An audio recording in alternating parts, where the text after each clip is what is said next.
Hey guys, Nicole here with Obscure Reptiles and Caging, and today we're going to be talking about baby bearded dragons. So let's get started.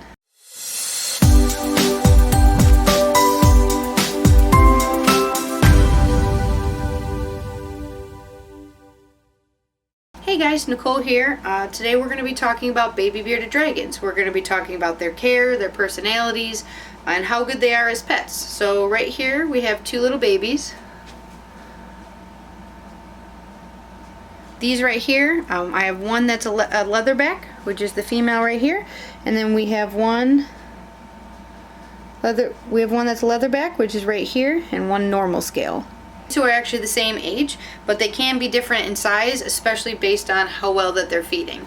So as you can see, the female is actually a little bit larger than the male. A genetic stripe, which is why she's got the stripe down her spine. She's a citrus. She has clear nails, which means she's a hypo. And she's a leatherback, which is that smooth skin. And the male is exact same except without the leatherback. This is what the normal scales look like. And also he is trans, which means his eyes are completely black.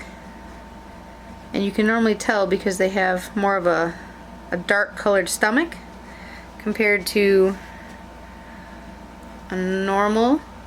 Has a whiter stomach. And you can see she actually has eyes. Let me get out of the way for you. You can see her pupils. You can see she's got brown eyes, and he has pure black eyes. First, we're going to start off with what kind of enclosure. Don't even worry about getting glass. Just skip right past that. Get a good custom-made enclosure or PVC. It's going to be way better for the animal in the long run. They could survive in glass, but just start them off with what's best for them. You can do something smaller like a 2x2x2 when they're younger, or a 3x2x2, but keep in mind the ones you just saw are about 12 weeks old, and a lot of times pet stores or reptile shows, they generally sell them starting around 6 weeks old. So they could be half the size of that. So just make sure you're getting the right size cage for the right size baby that you're getting. When they're growing, you're going to need a 4x2x2 for at minimum for a male, and a female you can get away with a 3x2x2, but it's not bad at all to give them a 4x2x2 or give them something that large so that they can move around. It makes it a lot easier to heat the enclosure as well, so just make sure you're getting the proper size cage for the dragon that you have. Babies need it a little bit hotter than adults, so that's why the temperature gun is a really good thing to have.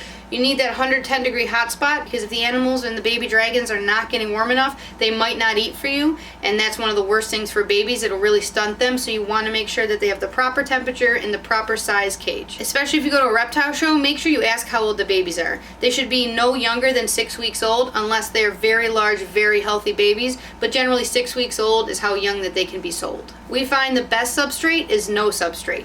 We don't put anything in there because that way there can be no problem, that the baby can't eat anything that's not already in there. So we like to put nothing in there, and the enclosures that I make have a shiny scratch-proof coating, which makes it super easy to wipe up and clean. So we don't put any kind of substrate. You can put down tiles, bricks, stones, logs.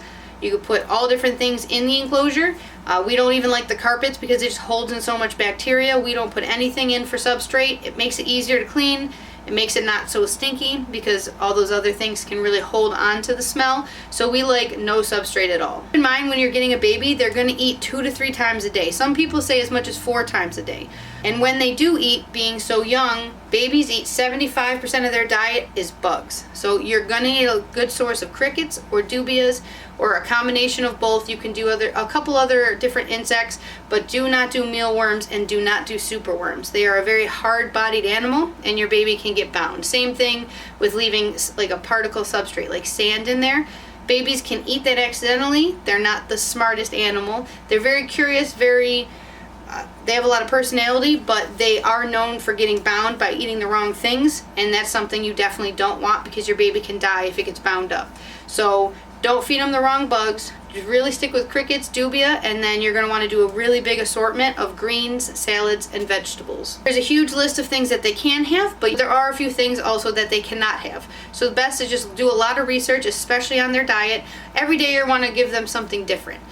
These guys are eating in this one.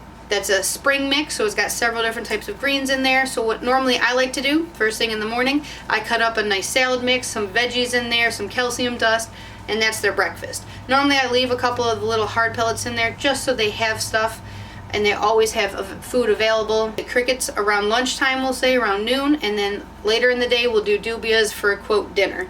Make sure you're calcium dusting all the insects. I even sprinkle a little bit on top of the food. Bee pollen is really good for digestion, especially in babies, and I personally like to get it. This is from Central New York Dragons. This is where we got several of our dragons, and if you're ever looking for really cool, really good quality, check them out on Facebook, and they also have a website.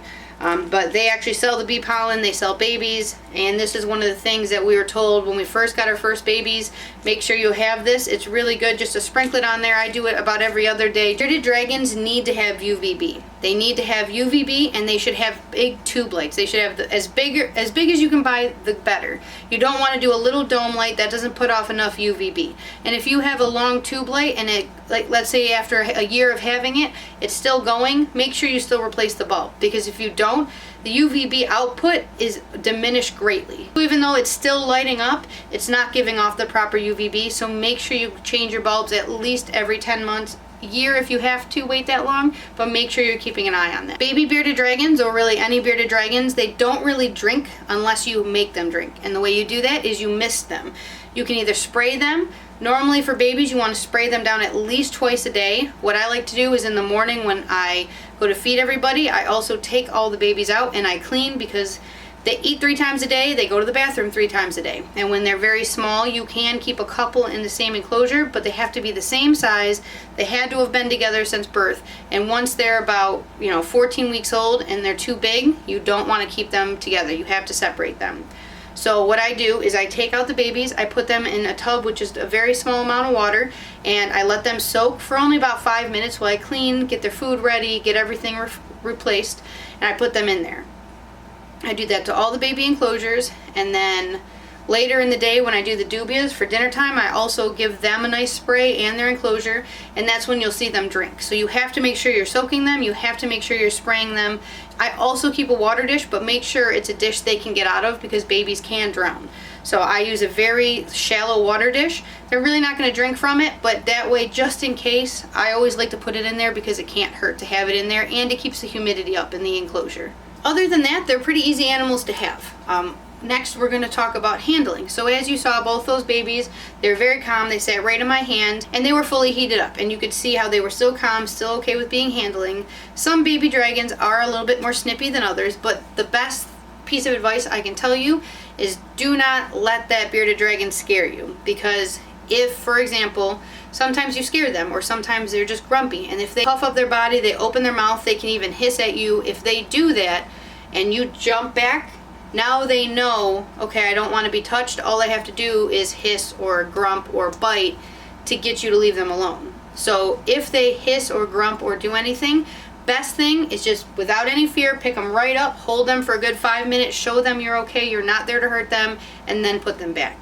If you have them out and for some reason they hiss at you, or they scare you, or even they bite you, which is very rare, I've never actually been bit by a dragon, it's so rare. But if they start to act that way and you put them right back, it encourages them. They are smart. They are a little ditzy when it comes to eating substrate and the things that they do, but they are smart enough and intelligent enough to know, okay, I don't want to be touched. All I have to do is hiss or bite or puff up, and they're going to put me down. It almost encourages them because they want to be put down, so you don't want to do that. So just make sure you work with them, especially when they're young babies, because when you have a full-grown male with a big old head, you don't want that kind of thing biting you. So generally, they can be a little jumpy, a little nervous as babies, but they learn over time that you are not there to hurt them. If you do have a very grumpy bearded dragon, we have one named Grumpy Gramps, and he's just always been grumpy. We've held him, I take him out multiple times a week, and he's more or less food driven, so he thinks hands are food, no matter how many times we tongue feed or put the food dish over here and the hands over here. He just wants everything to be food, and that's just how he is. He's never actually bitten, but he does huff up, he does puff, he flattens his whole body, he charges, but with constant work, he's only a few months old. He's only about 6 months old right now. With continued work, he is going to get better. We've had him since he was only 6 weeks old, and he's been like that since day one, and we're still working with him, and he still is the same. So you just don't give up on them, because they will get better with time. One of my favorite ones, Little Red, She was an awful baby. All she wanted to do was bite. And now that she's older, she's one of the most calm babies, or now that she's about a year old now. So she's one of the most friendly sub-adults that we have. So just don't give up, don't show them fear, and handle them a lot.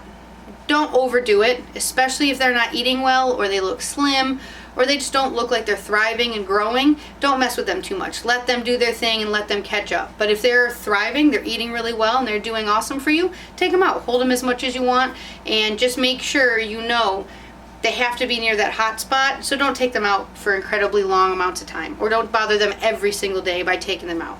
But handle them, show them that you're not there to hurt them.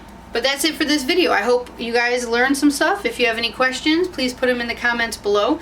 If you haven't already, please subscribe. And this is probably the last week we're going to be doing our giveaway for the little lesser ball python, because we're almost at 200 subscribers. So make sure, if you haven't already, subscribe, check out that video, and see how you can enter. It's completely free, and we'll see you guys in the next one.